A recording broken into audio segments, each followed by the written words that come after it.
আসসালামু আলাইকুম এভরিওয়ান, কিতা খবর? বালানি হইছে না তো হইছে কি বিশাল বড় একটা কাহিনী।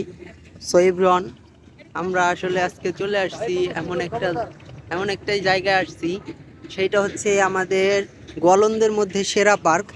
সেটা হচ্ছে যে গোধূলি পার্ক। আসলে গোয়ালন্দ যারা থাকেন তারা অবশ্যই চিনে থাকবেন যে আহ, গোয়ালন্দতে আপনার এই আপনার গোধূলি পার্কটা কোথায় অবস্থিত এটা না বললেই নয়, হয়তোবা সবাই চিনতে পারবেন। আসলে এই জায়গাটা বিকেল টাইমে এতটা সুন্দর, তা বলার মতো না, আসলে খুবই সুন্দর। যেটা দেখে আমি মুগ্ধ হয়ে গেছি। ঠিক আছে, আপনারাও হয়তোবা আসলে বা আসছেন, আপনারা সবাই জানেন যে এখানে কত সুন্দর একটা ভিউ আসে। আর মানুষ বিকেলবেলায় এখানে ঘুরতে আসে। সবাই মনে করলেন সারি সারিবদ্ধভাবে ঘুরতে আসে। বাট একটা দুঃখের বিষয় সেইটা হচ্ছে যে আমি কিন্তু একা আসছি। ঠিক আছে, তো আমার সাথে বউ নাই, গার্লফ্রেন্ড নাই, কেউ নাই। আসলে আমি একা আসছি, যার কারণে আপনাদেরকে একটু দেখাইতে পারতেছি।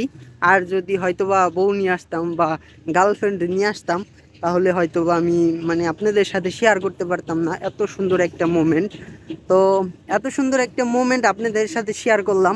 আপনাদের অবশ্যই উচিত যে একটা এই একটা লাইক করা, একটা কমেন্ট করা, আর একটা শেয়ার তো করতে ভুলবেনই না। আসলে মানে আমি আর কি ঘুরে ঘুরে দেখাচ্ছিলাম যে কতটা সুন্দর প্রাকৃতিক দৃশ্য। এই দৃশ্যতে মানুষ আসলে অবশ্যই মুগ্ধ হয়ে যাবে। আর অবশ্যই এই মানুষ এইখানে যারা যারা আসবে, অবশ্যই এইখানকার মুহূর্তটা কিন্তু অনেক সুন্দর। আর এইখানে আপনি মূলত আসতে পারেন, গার্লফ্রেন্ড নিয়েও আসতে পারেন, আবার বউ নিয়েও আসতে পারেন, বাবা মাকে নিয়ে আসতে পারেন। আসলে সব মিলায় আর কি সব কিছুই এইটা সুন্দর। আসলে এখন আমরা চলে যাচ্ছি, আমি এইখানে জাস্ট আধা ঘন্টা হয়েছে আসছি, আর এখনই হচ্ছে চলে যাচ্ছি। হয়তোবা আরও আগে আসলে হয়তোবা আমি আরও ভালোভাবে দেখাইতে পারতাম। তো সবাই ভালো থাকবেন, সুস্থ থাকবেন। আল্লাহ হাফেজ।